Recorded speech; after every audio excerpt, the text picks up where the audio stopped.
नमस्कार, मैं हूँ रूपा। और कहते हैं कि तब्दीली जब भी आती है मौसम की अदाओं में, किसी का यूं बदल जाना बहुत ही याद आता है।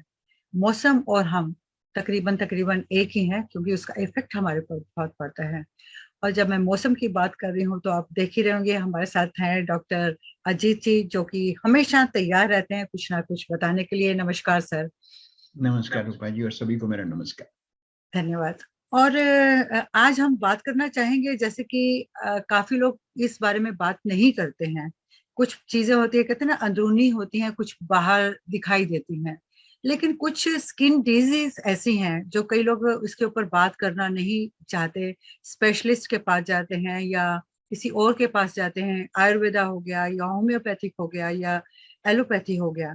तो मैंने देखा है कि जो होम्योपैथिक है वो भी असर करती है, और जो आयुर्वेदिक है वो तो काफी असर करती है।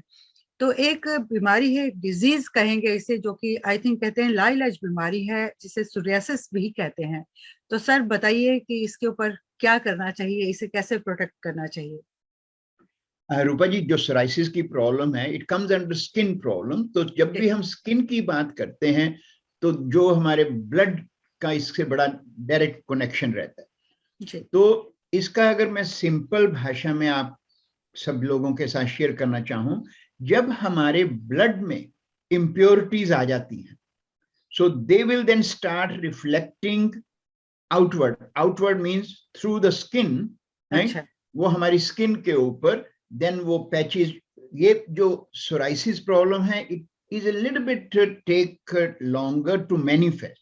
शुरू में जैसे आपके कोई एक्नी हो गई या थोड़ी स्मॉल स्मॉल फिंसियों के तौर पे हो गया, या जिसको कह लीजिए dermatitis, eczema, dry eczema, wet eczema the.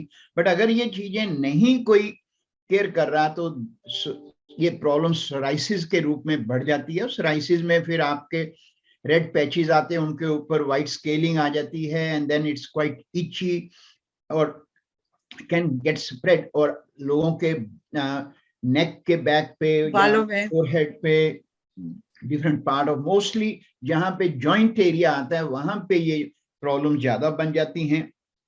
And ये धीरे धीरे बढ़ती और इतनी है कि इनका फिर मुश्किल हो जाता है। पर अगर हम इसका इलाज देखें, जिनको भी अगर ये प्रॉब्लम है, they will agree with me कि most of the time people keep applying steroid cream. वो ही अल्टीमेटली हल रह जाता है। तो वो उस चीज को अप्लाई करते रहते हैं, एंड देन दे फील कि मेरी problem is under control, so I am happy.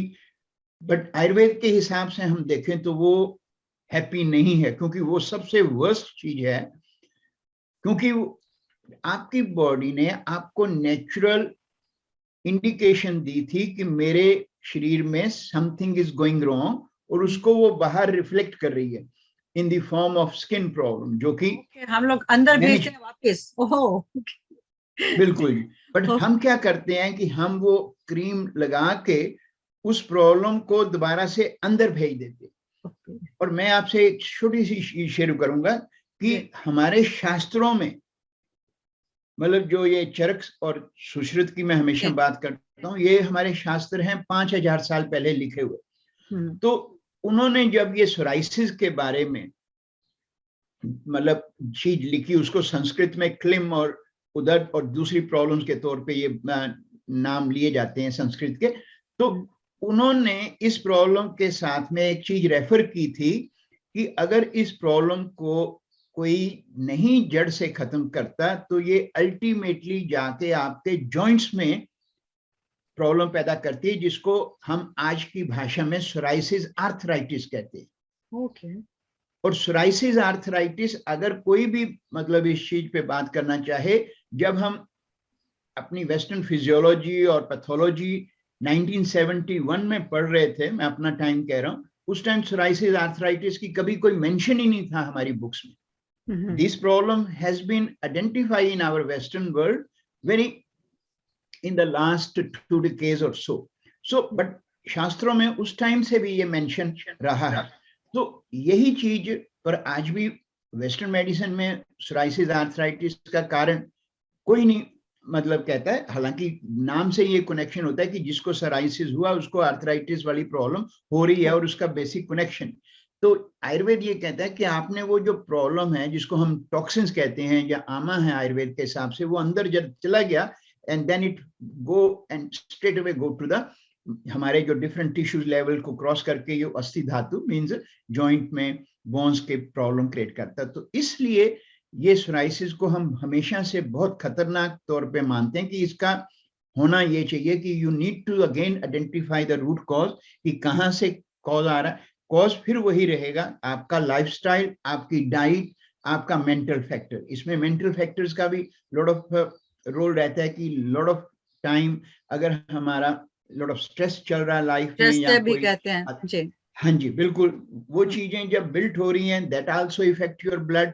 और फिर जब ब्लड का हीट, जिसको कहते हैं कि ब्लड हीटेड हो गया, तो यहाँ पीएच लेवल उसको सिंपल हम भाषा में कह ले, तो वो जो है वो they get into these manifestation. तो उसके लिए बेस्ट ऑप्शन यही है कि one need to look after lifestyle. अब इसमें कोई अगर कहे कि कौन सी चीजें ज्यादा दिक्कत कर सकती हैं, वैसे तो आपका कोई भी खाना अगर इनकम्पेटेबल है आपकी कॉन्स्टिट्यूशन के अकॉर्डिंगली या सीजन के अकॉर्डिंगली तो आपको इफेक्ट कर सकता है।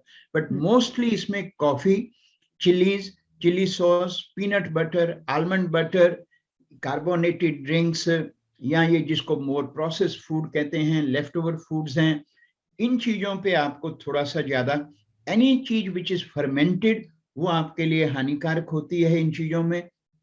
और उसके लिए सबसे बेस्ट सोल्यूशन है, अगर किसी को सोराइसिस जस्ट सिंपली हो भी रहा है, इमीडिएटली अगर कोकोनट ऑयल को गर्म करके वो लगाना शुरू करें, दैट विल हेल्प। बट बहुत से लोग क्या करते हैं कि जब ऑयल लगाने लगते हैं तो इतना परहेज करते हैं कि थोड़ा सा लगाएंगे एंड देन वो सोचते हैं कि मैंने ऑयल कहाँ लगा दिया, ये चिपचिपा होएगा, और फिर उनको वहां पे ज्यादा इची होनी शुरू हो जाती।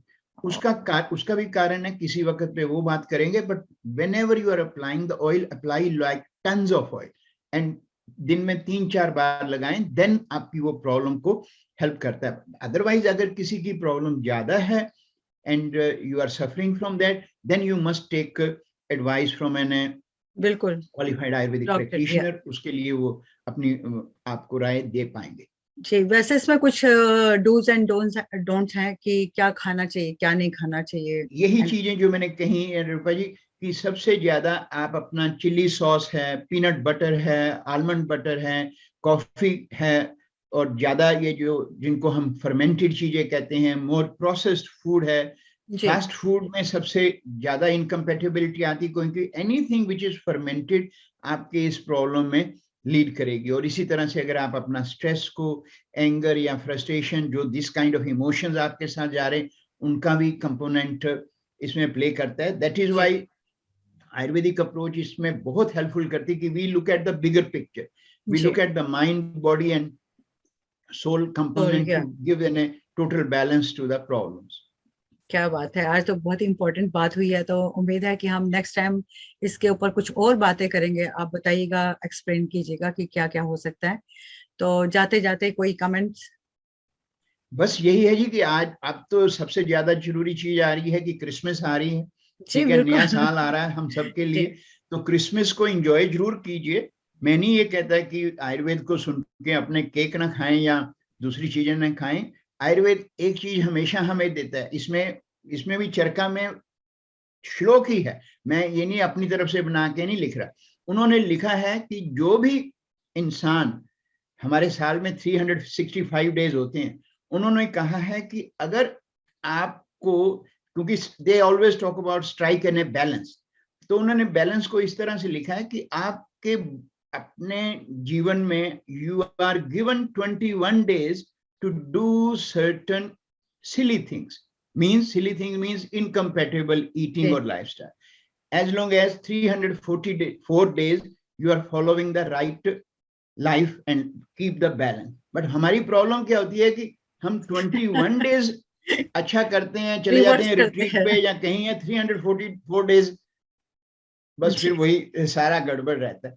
तो अगर हम इसको चेंज कर पाए, अगर हम नए साल में ये प्लेज कर पाए कि we must give a little bit more focus on my health, specially ये कोविड ने सारे वर्ल्ड को अवेक कर दिया, तो एंजॉय कीजिए बिल्कुल जी। और नए साल में ये जरूर बनाएं अपनी एक प्लेज की, अपनी हेल्थ को इतनी ही इंपॉर्टेंस दें जितना हम अदर चीजों को देते हैं। और enjoy the Christmas as well as New Year everyone, my Thank you wishes जी, to everyone and thank you Rupa ji very much, आपको भी, Merry Christmas आपका and जो Happy New मतलब Year। इतने आपका एफर्ट हैं, you always doing, it's commendable। Thank आपके you। जितने साथी हैं उनको भी बहुत बहुत मुबारक हो, बहुत बहुत धन्यवाद। Thank you very much sir. Thank you।